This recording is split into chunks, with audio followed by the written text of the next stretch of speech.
From his humble beginnings in Accra to the top of European football, MichaelEssien's story is a story that exemplifies power, hard work, grit and determination, and most notably, overcoming challenges. Join me as I explore the incredible story of MichaelEssien's journey from Ghana to the top of European football.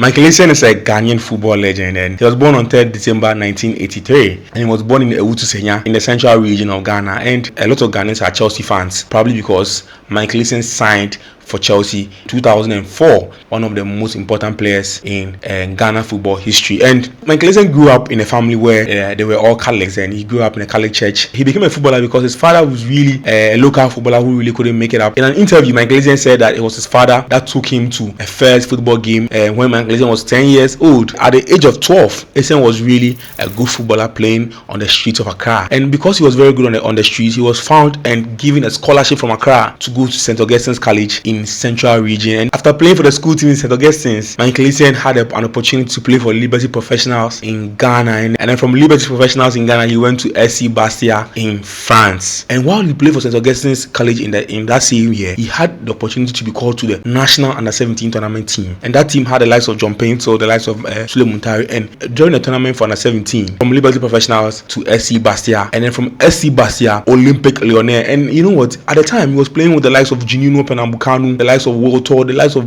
big names at Olympic Lyonnais. So when Michael Essien has been asked about his challenges growing up, he's always said that he loved football from infancy, and one of the toughest times for him as a footballer was when he played football barefoot on the streets. Michael Essien had to live on a scholarship to make sure he could continue his further education to the secondary school level. In the year 2000, Michael Essien finally signed for SC Bastia with his mother's permission. You know, when he joined Bastia, it was really an important time for him, because ever since he was a child, it was his dream to play for an European club, and SC Bastia came calling, and he finally signed for SC Bastia. He spent 3 seasons at Bastia, and performances were really good to the point that clubs like PSG, Liverpool, Manchester United wanted to sign Michael Essien at the time. When he was 17, Michael Essien said that he wasn't really interested in moving from Bastia to England. It tells a story of how Gerard Houllier, who was the coach of Liverpool at the time, they went to Liverpool, they did everything to make sure he was going to sign for Liverpool, but no, he just wasn't ready to move from SC Bastia.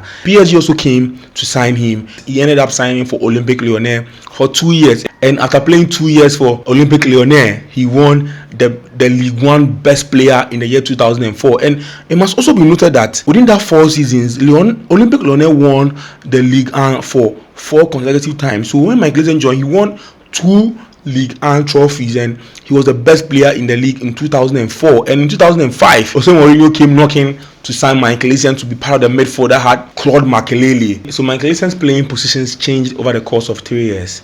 When he was 17, he was a central defender for St. Augustine's College, and then when he went to SC Bastia, he was also a defender.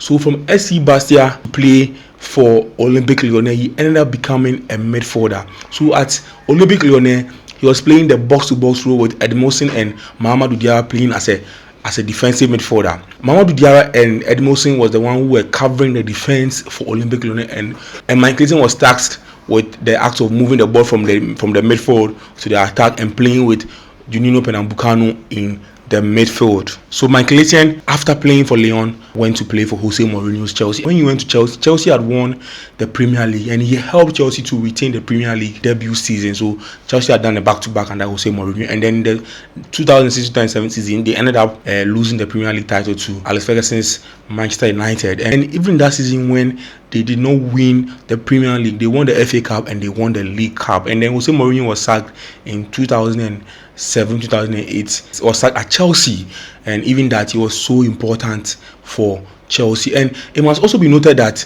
Michael Essien was bought for £24.4 million sterling, making him the most expensive African signing at the time. You know, Drogba was £24 million sterling for Chelsea, and Michael Essien was bought for £24.4 million from Olympic Lyonnais. And Jose Mourinho played an important role in Michael Essien's career, because we all know that when it comes to the daddy figure in Michael Essien's life, it's always been Jose Mourinho. And I remember watching the 2008 AFCON when Jose Mourinho flew to Ghana to watch Michael Essien play for Chelsea. And At Chelsea, he was really important, really a strong figure. That's when we got to see the Bison figure of Michael Essien, and how Michael Essien was really strong on the ball, making tackles, playing with the likes of Claude Makélélé, playing with the likes of Michael Ballack in the midfield. And Michael Essien joined Jose Mourinho too as Real Madrid on loan. It tells you how good they were. It tells you how connected they were. And Michael Essien, as a manager, is probably going to implement or instill the lessons he learned from Jose Mourinho into his kids. He spent 9 years at Chelsea and he won 9 trophies, including winning the most coveted trophy, that is the UEFA Champions League trophy at Chelsea. So at Chelsea, he played for Jose Mourinho, Andre Villas-Boas, Roberto Di Matteo, and then Carlo Ancelotti, and a lot of managers also for Chelsea. And this time, they had the likes of Ramirez, the likes of Bosingwa, Didier Drogba, Kalu, and a lot of African players were playing for Chelsea at the time. And because of injuries, he lost his place. Ramirez and then Mikel Obi and Michael Essien really didn't reach the kind of football he played for. He had a loan stint from Chelsea to Real Madrid and played for Real Madrid as a right back. Analyzing his playing style, at the time he was a defender, which means he could play as a centre back. I remember watching him play for the Blasters of Ghana in Ghana vs Cameroon when he played as a centre back, and then you could also play as a right back, because at Real Madrid he played as a right back for Real Madrid. He could also play what we call the Kante rule, the Claude Makélélé rule, playing the number 6 position for Chelsea, and then he played also as a number 8 also for Chelsea. It tells you how good he was. And one thing that he really brought up in his game was scoring crucial goals, scoring important goals. And then I remember watching a game against Barcelona versus Chelsea in what was an important game for Chelsea fans. And at the time Guardiola was the coach of Barcelona, and Barcelona were playing that tiki-taka kind of play, and how Michael Essien scored a goal out of nothing. I mean, it was like a minute to the end of the game, and Michael Essien scored an important goal, a crucial goal that it beats the minds of people, and science cannot explain that goal. Oh my God!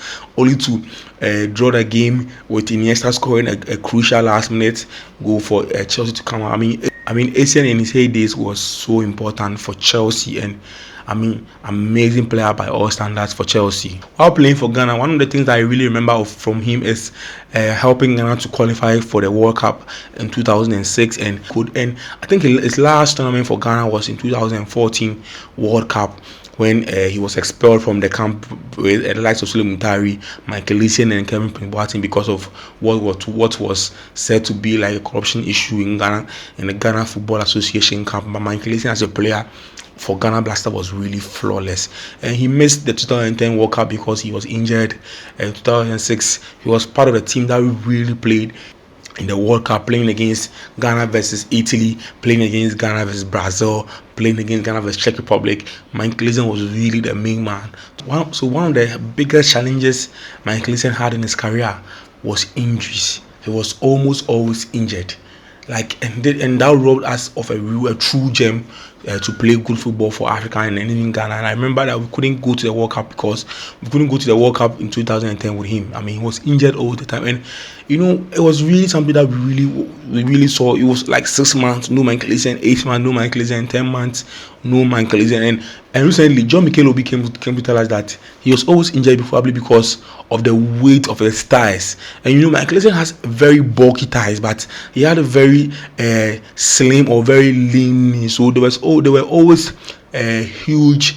So there was always huge pressure on the knee. So Essien was always injured probably because his thighs were very bulky, and there were pressure on the knees that caused him to stay off playing. And John Mikel Obi also said that the reason why he came back to playing football again was because he was able to lose weight in his thighs, and the doctors helped him to recover very fast. That's how come he was able to play. But if his thighs were going to grow very big, he wasn't going to play any active part in Chelsea football team and anything that had to do with Chelsea.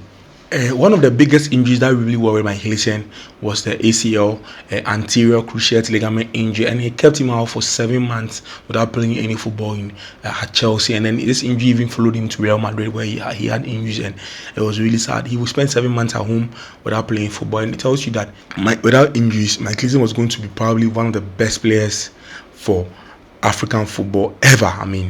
So Michael Essien made his professional debut for Ghana Black Stars in January 2002, and he played for Black Stars at the age of 19, and he was really good to play for the Blasters of Ghana. And I remember watching him in the 2006 AFCON playing for Ghana, and in that tournament Ghana left the group stages. I mean, even though we had qualified for the World Cup, and he played all the qualifying games for the Blasters of Ghana to qualify to the World Cup in 2006, and he was part of the team that had Derek Boateng, Stephen Appiah, Sule Muntari, Asamoah that went to the first World Cup ever for Ghana Black Stars. And in 2008 he was playing for Ghana, and he had his first ACL injury while playing for Ghana against Libya in a World Cup qualifier, and ever since then he wasn't really able to play good football again for another 7 months, staying home injured. And it was really sad to know that Michael Essien wasn't going to play for Ghana at the World Cup, but he came back to help Ghana qualify in 2013 when he played in 2014 World Cup.